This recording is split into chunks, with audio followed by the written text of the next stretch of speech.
Koe nei te wiki whakatairanga I te whānautanga o te pēpi ki tōna kāinga ake. Nō reira, kua tōpū tahi ngā kai whakawhānau Māori o te motu ki te kohi moni kia tūwhera ai ngā tatau o te whare Māori tuatahi I Aotearoa mō te whānau pēpi ki roto o Tāmaki Makaurau. Kei a te Rauhiringa Brown te roa ngātu.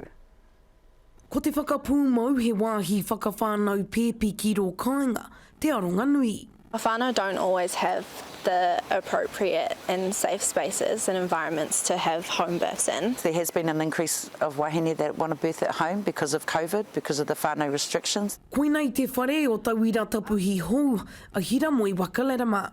Ko te wawata nui ka noho tēnei whare hei wāhi haumaru ki te tiaki I ngā māma me ngā tapuhi. There's a real need for those spaces so that we can help encourage our whānau to have safe home births as well as encourage our tikanga Māori birth practices. Kua roa nei tēnei paua ko whakawhānau pēpi e whakarauora nei ngā tukanga Māori. The potential here and what HED is doing is, creating a space where, it will be determined by those wahine, but, she's already planned a rongoa wānanga. Imagine there'll be romi wānanga, there'll be wānanga on our ngā atua wahine, like all of those things that were lost, in terms of Tohunga Suppression Act and colonisation, just creating the space for those things to occur, not being reliant on government funding. Me te aha kua whakarewa a lera mai I tētahi whārangi pena pūtea, hei hāpai I te kaupapa nei.